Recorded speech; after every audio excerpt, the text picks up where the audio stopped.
Thank everyone for joining us this afternoon for today's conference, Dominant Platforms Under the Microscope, Policy Approaches in the EU and US. I'm Teddy Downey, CEO and Executive Editor of the Capital Forum, and I want to give special thanks to Hal Singer and the George Washington Institute of Public Policy for co-hosting this event with us. And before we get started, a couple of logistical notes here. Following the event, in honor of our speakers, we have a cocktail hour sponsored by Economists Incorporated located at the W Hotel rooftop. Also, please tweet under #DominantPlatforms to join the conversation we're having today. And as just dawned on me, that's a little ironic talking about platforms and having all this social media. But I'd like to just take a moment to explain what makes these events different from your typical Washington, D.C. event that you'll attend. Our priority at the Capital Forum, above all things, is to help policymakers and industry stakeholders understand the choices policymakers have before them when they are tasked with analyzing a complex competition policy issue. It's very important to understand that there is a choice. There is not a right answer or a wrong answer. When policymakers act, they choose between different political and policy priorities. These political and policy priorities in the U.S. have been debated since the founding of the country. Specifically, Jefferson and Hamilton laid out competing visions for the U.S. economy. Jefferson argued that distributed economic and political power was fundamentally important to a thriving economy and democracy. Hamilton argued for more centralized political and economic power, and that key decisions about how to best govern the economy should be deferred to titans of industry. The same competing political and policy priorities, as expressed by Jefferson and Hamilton, continued to this day. And in a world in which policymakers are infrequently held accountable for identifying these priorities when they make important decisions, we at the Capital Forum, joined by Hal and the GW Institute of Public Policy, are focused on really identifying these important choices and the priorities and the analytical frameworks behind those choices. This focus, in turn, allows our communities to better understand how these decisions will be made and to better understand the real-world results of how these decisions affect markets and the citizenry.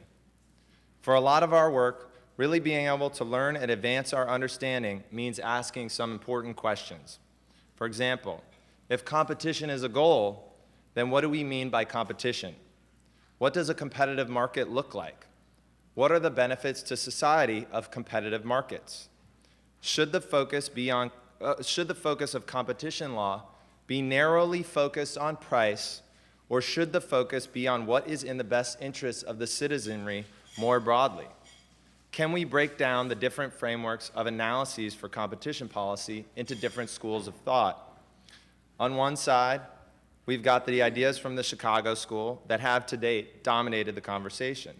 On the other side, and really starting to have significant influence with key policymakers, we have a very different analytical framework presented by Lina, Barry Lin, and others, most recently at a conference at Yale titled called the Law and Inequality Conference last October.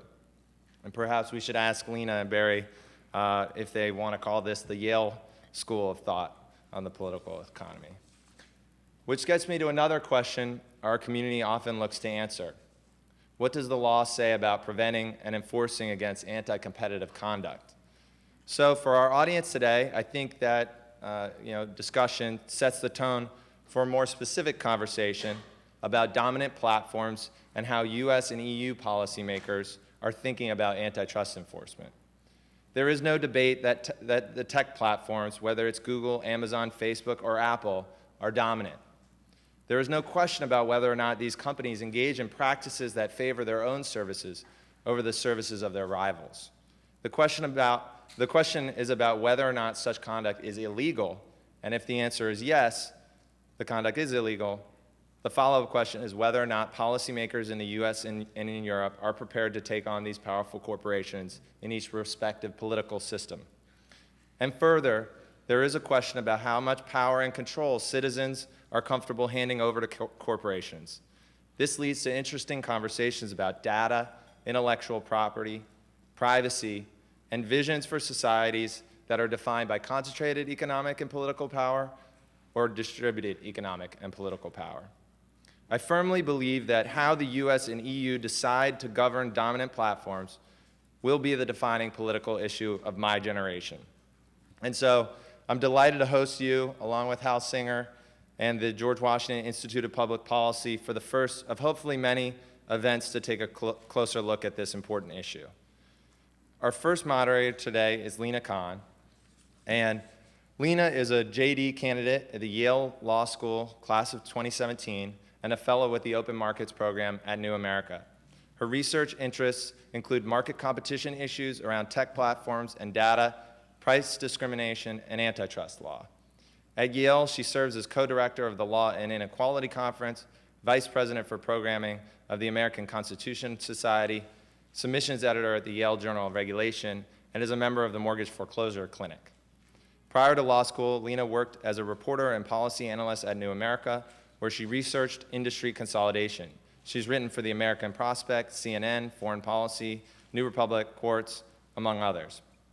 And she's appeared on C-SPAN and NPR. She holds a BA magna cum laude from Williams College. With that, I'd like to turn things over to Lina. Thanks, Teddy. Hi, everyone, and thanks to the Capitol Forum and to the George Washington Institute of Public Policy for organizing this timely and really important event. I think Teddy is exactly right to point out that these questions about how our markets are structured and what competition looks like really trace back to the founding, and I think have profound implications for what liberty looks like in our economy as well as in our democracy. So to kick things off today, we're going to be chatting with Benjamin Edelman. Ben is an associate professor at Harvard Business School, where he studies and teaches on the economics of online platforms. He's written extensively about the implications of growing concentration in online markets and in internet search specifically, and has documented what some of the risks are. Ben recently co-authored a paper called Android and Competition Law, exploring and assessing Google's practices in mobile, which we'll be discussing today. I think the paper does a terrific job of documenting what restrictions Google imposes on device manufacturers and of exploring what the implications of those restrictions look like. So to kick things off, Ben's gonna give an overview of the paper, and then I'll ask a few questions, and then if there are questions in the audience, we'll go to those. All right, well, thank you. Maybe I'll stand, actually. I can see everyone that way. I thought I'd take the liberty, consistent with the overly generous invitation of the organizers calling this a keynote. Why don't I tell you something broader than the paper?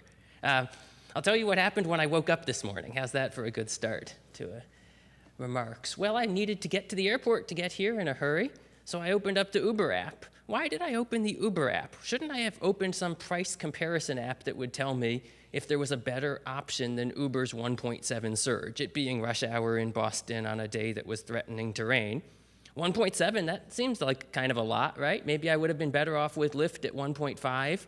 In Boston, we have something called Fasten, which is kind of like Uber and Lyft, except more illegal. And anyway, they might have been even less than 1.5. So I would have wanted to go to my price comparison app the same way any of us would price compare for flights or hotels or, even buying books, electronics. There are price comparison services out there. You don't just have to go to Amazon. Well, the thing is, you can't go to an Uber price comparison app because no such beast exists. Uber locks up its price data and its availability data, how many minutes until that vehicle could get to you, behind an API, a software interface, and to access the API, you need to sign their contract, and wouldn't you know it, the contract says they don't want to be compared with others. They don't want anyone to know whether they're more expensive or less expensive at any particular moment. Pretty clever, those Uber lawyers. You got to give them credit. This, to me, is a sign of what we might have to look forward to in a world of even more powerful platforms. But make no mistake about it, we don't have to look to the future to see some things that are less than great already. My interest in this sort of thing, I guess, goes back the better part of a decade at this point. The first one that I can remember is when Google began to promote Google Maps right inside of search results. So you'd type in, map from Harvard to MIT or whatever it was that you needed. Historically, you'd get a link to MapQuest, which would know how to get you there. And one day, this big fat Google map appeared front and center. And it was beautiful. It had colors, whereas everything else was just a blue link, but this was a map that would have, green for parks and blue for rivers and black for roads. I don't know. It used the color scheme that seemed logical. And it was front and center right there in search results. So I was awfully thrilled. Except, what about the poor competitors who had to somehow find a way to keep the businesses that they had been investing in? At least MapQuest had already built their business. There was a sunk cost there. They weren't just going to turn off the servers and decommission the software they had already written. But it stood for the proposition that Google could win not just by building a better mousetrap, and indeed Google Maps was better than MapQuest, and a lot of people probably would have switched to it just for that reason alone, but they could win by putting their results front and center. So I was a law student at the time. I went and learned the history of bias in information systems, the amazing case of United States versus American Airlines GDS bias, where the reservation system used to tell you to fly from Boston to Denver, not on United's nonstop, but on one of American's lovely flights via Dallas or Chicago, which was great for American, and it was their reservation system, but it had a particular effect on competition, namely it distorted competition away from the things that actually served consumers, such as reliable nonstops that are convenient and have all the benefits we well know, and towards seeing who could build a reservation system and convince travel agents to single home on that reservation system alone. So federal regulators, both DOJ and DOT at that point kind of working together as the deregulation of aviation unfolded in the 80s, they told American to cut it out, and American spun off the reservation system, and you don't hear very much about that issue. Indeed, a lot of people have forgotten about it. It's not in the antitrust textbook, so if you aren't out there looking for it, you probably don't even know about it.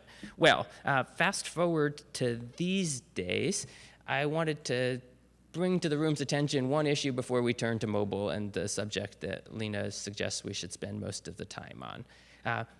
Lots of huff and puff on both sides of the Atlantic, I suppose, about compensation to those who create intellectual property. How much should news sites get paid for their content being indexed and placed into Google News? How much should music creators and movie creators and others get paid for their material being in YouTube? And what you hear, of course, is a lot of complaining from the folks who think the price is too low. If you made a great television clip or a great song or a music video or what have you, no amount could possibly be enough to convince, I don't know, Prince that he was being properly paid for the value his content brought to YouTube. Okay, but in some sense, most Americans, when they hear about the fractions of a fraction of a penny that the rights holders get for a play, are kind of surprised. It seems like it should be more than that, and in other contexts, it has been more than that. So what do we make of that, and how does that connect to competition anyway? Well, here's what I'd suggest to you. Imagine a world where there were somehow 10 mini Googles rather than one real Google, 10 mini YouTubes rather than one real YouTube. And so some important rights holder, I don't know, U2, decides they're not going to be in YouTube number 9 because those bastards at YouTube number 9 aren't paying the royalty that YouTube and its managers and advisors think is appropriate. Well, that makes YouTube number 9 a little bit worse. And the managers at YouTube number 9 sit there and scratch their heads and they say, if we just got YouTube back by agreeing to pay them what they think they're worth, maybe things would be better for us. You could have these folks playing off each other in much the way that, American Airlines and Expedia will get into a fight, and for a while an American isn't in Expedia, but then Expedia agrees to lower their commissions and eventually they make up and get along again.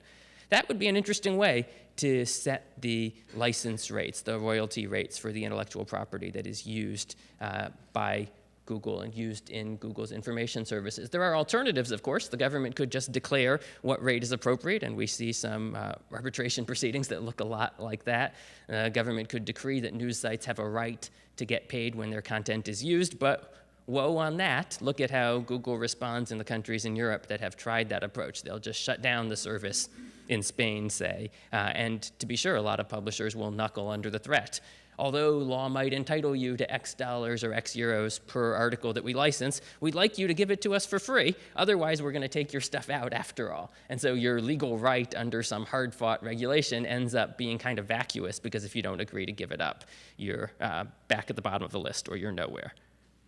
Well, on to mobile. Mobile's the future, right? And mobile's a subject where on this side of the ocean, regulators maybe are looking again at Google's practices. A little bit hard to know, read the tea leaves, but it seems like folks are concerned.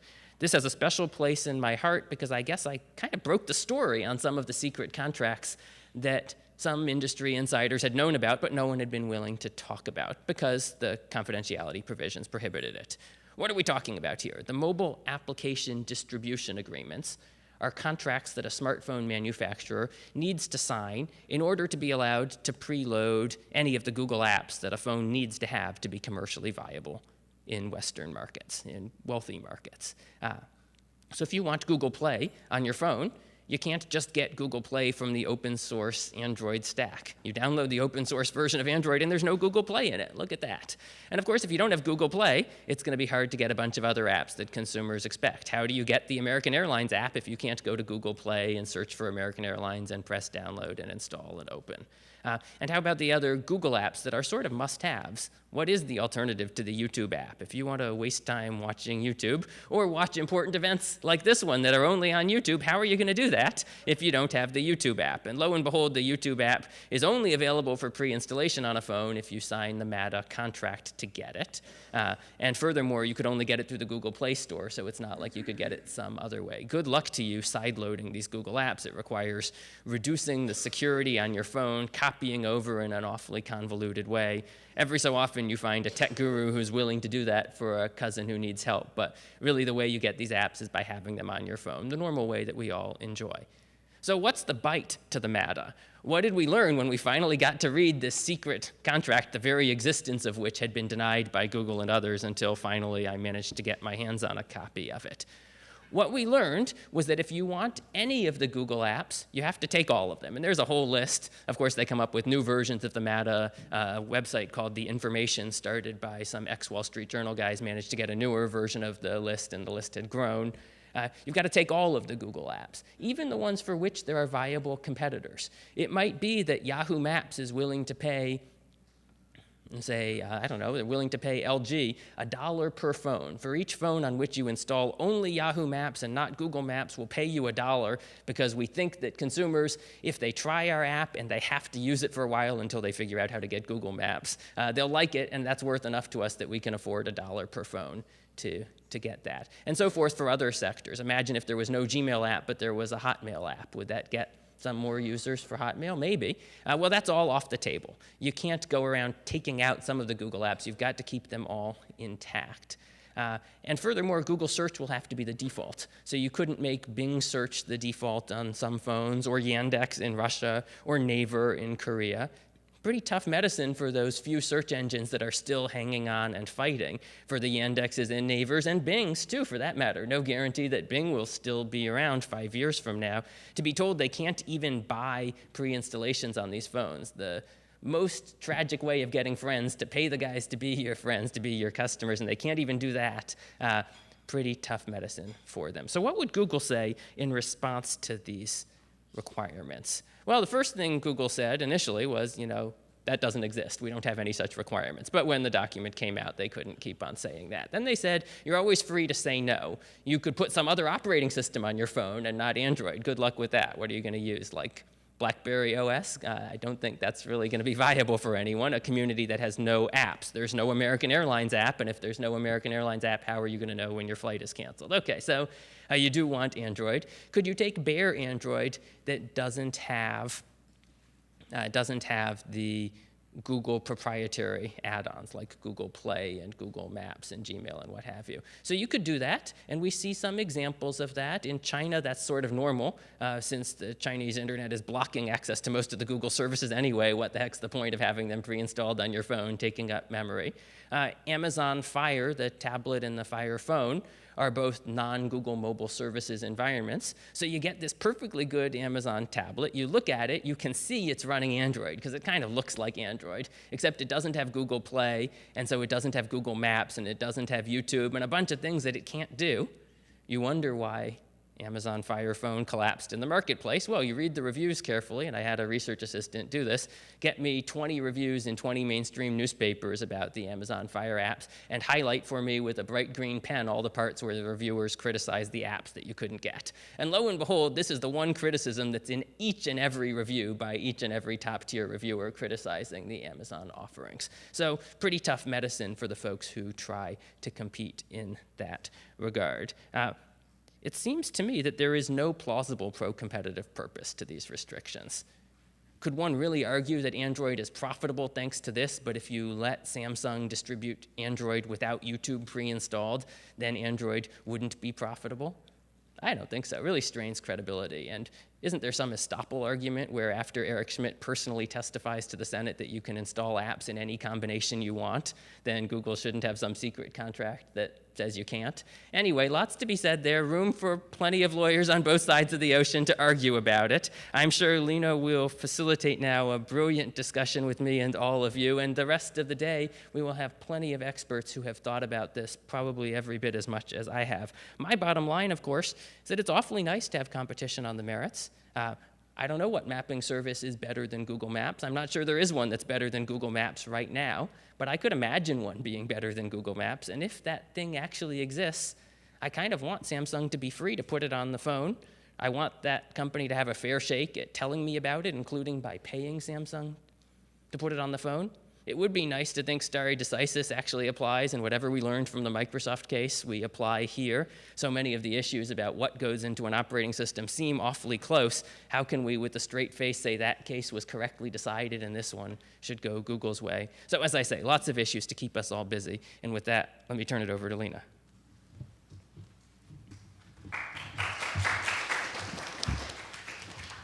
Thanks, Ben.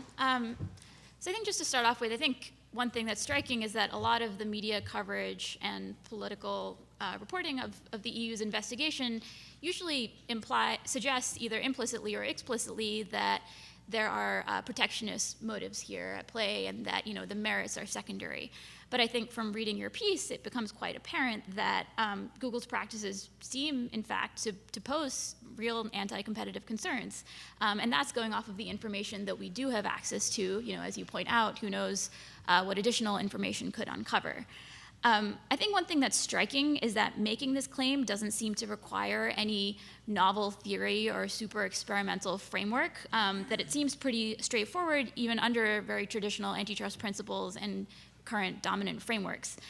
And your article focuses on what a case in the EU might look like even under more stringent standards. And so I was hoping you could talk a little bit more specifically about what a potential case in the US would look like. To what extent is this just Microsoft, round two, and to what degree are we in new territory?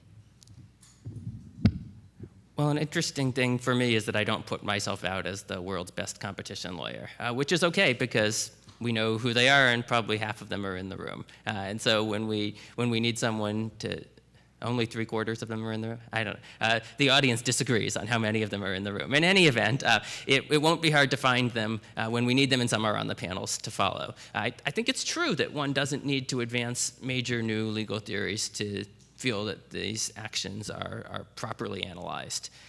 The defenses are kind of similar every time. Microsoft's defense that Windows was better when it had Internet Explorer built in.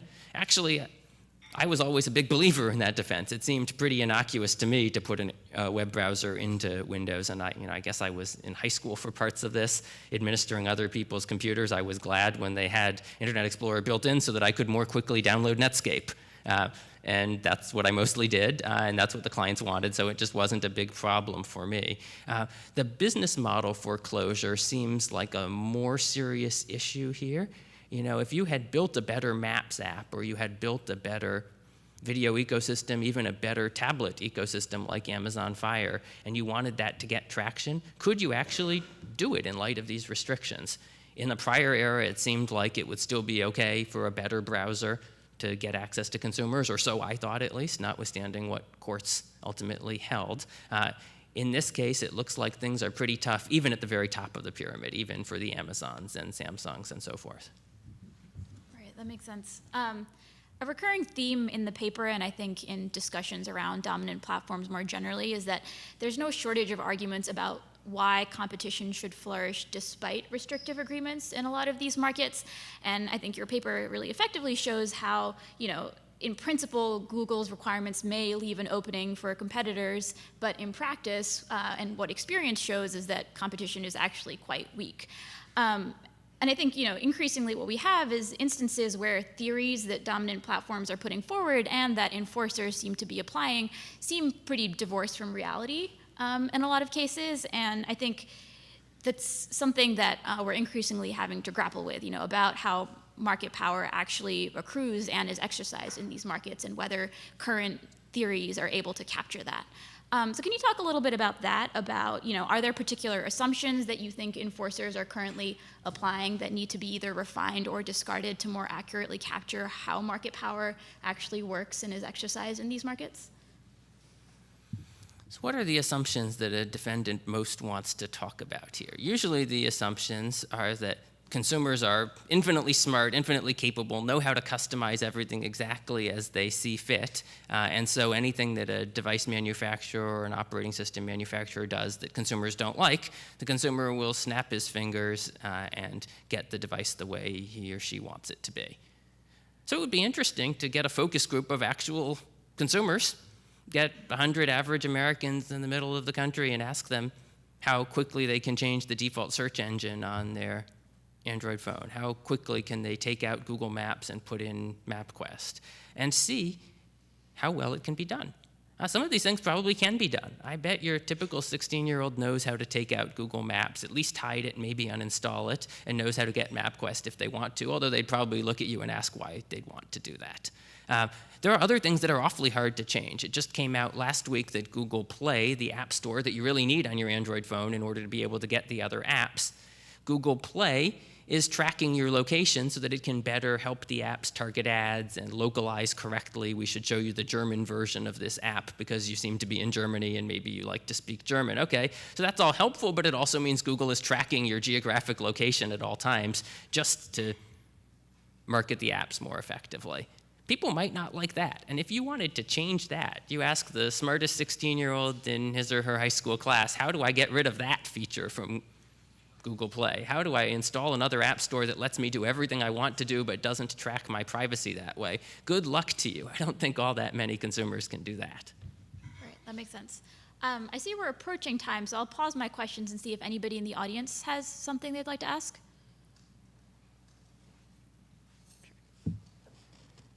I think we have a mic coming. I think we're there's live a streaming webcast, it, so yeah. we want to use the mics. We're going to have a lot of other discussion panels. I guess at the outset, I'd just like to say, I hope our discussion can, when we use the word dominance, it was used in the introductory word as well. It has significant legal meaning. And assuming that there is platform dominance by X, Y, and Z companies, as an a priori assumption, I think is a bad way to have an intellectually honest conference. I think that's right. I think the paper, if you've read, I think does actually make a pretty effective case that in the markets that we're focusing on, that the Google is actually quite dominant. But yeah, we get a little bit compressed on time here relative to what one might imagine in discussing the ideas in full. My own thinking, in the mobile context at least, is more nuanced than you might expect based on the remarks you've heard so far. For rich guys like the people here, it's probably perfectly plausible that we'd all go out and buy a $600 Apple device, and probably many of us have. Let's just try it. This is the Eric Schmidt question, which he loves to do, but in Eric's honor, raise your hand if you have an iPhone on your person right now. Well, we are the 1%.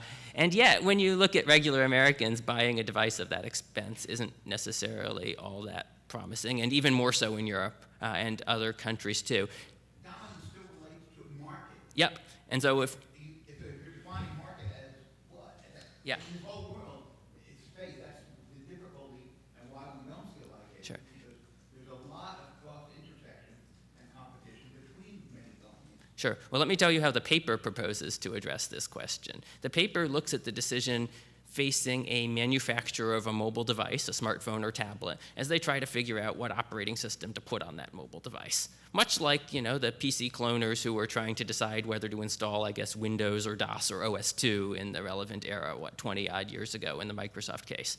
So if you've built your own phone or tablet and you think it's just the cat's meow and you'd like to put iOS on it, good luck to you. You can't do that. I think everyone knows only Apple devices can run iOS.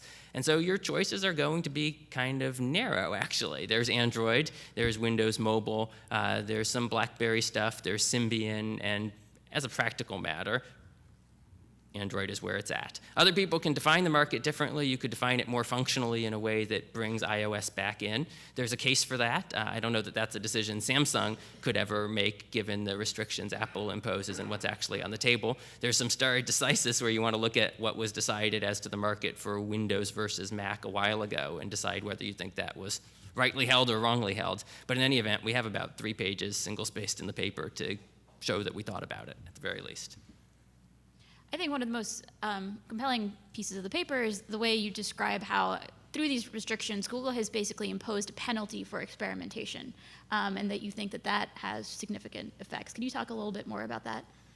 So the argument in the paper is that there is a particular kind of penalty to a company that wants to experiment. Many of Google's restrictions are quote-unquote all or nothing restrictions that apply to all the devices that a company sells. So Amazon was able to go down the road of forking Android, making their own custom version of Android, exactly because they had no legacy telephone or tablet business running quote-unquote real Android, Google Android, to protect. If Samsung had wanted to make a device that had the same features and characteristics and software that Amazon made, they would have had to shut down their quote-unquote normal business making my phone over there on the lectern and a bunch of others, millions of others, because under Google's anti-fragmentation rules, it really is an all-or-nothing company-wide decision. That raises the stakes. Now you'll get some companies like Amazon that don't have a legacy business in this space, and so they're willing to experiment. But the folks best positioned to experiment, the ones who actually know how to make and sell phones and tablets, aren't allowed to because they'd have to bet the company, and it's just too big a bet. We were very intrigued by that. Of course, much of that is embodied in contracts that aren't exactly available to the public. So you're drawing inferences, and competition regulators at least have a leg up on us in that regard, in that they get to see the contracts, and so far we don't. I guess just to close with, I think one factor that often complicates how people understand these markets and potential anti-competitive effects is the fact that a lot of the services are provided free to end users. And I think you suggest that Google's implicitly arguing that the provision of Android for free somehow legitimizes its potentially exclusionary tactics. Can you talk a little bit about why you think that argument fails, or how the fact that these services are free should in fact be viewed by enforcers? Right, so it's hard to imagine a price that's less than free. So what are we complaining about if the price is free? Of course, the services aren't exactly free. They're free plus restrictions. And the restrictions can be pretty tough restrictions. Free plus you've got to let us track you in such and such a way, and we're going to use that to serve ads, and we're going to store the data forever, or what have you. If it were truly free like the wind, free without any contractual restrictions whatsoever, then one would have a somewhat different discussion rather than free with restrictions. Beyond that, there certainly can be some interesting cross-subsidization arguments where you use the profits from one business to get an important advantage in another. Lots of interesting discussions to be had about free, new economics research about the implications of free in multi-sided markets. There's a Choi paper that I've just been reading, and we'll cite in the next version of this paper. But I don't think we have time to go into all of that in this session, unfortunately. Yeah, that's right. I think we're approaching time, and I think this is an issue we're going to be delving into more deeply later with John Newman's paper. But thanks so much, Ben, for talking about your paper. A pleasure. Thanks to all of you for your interest.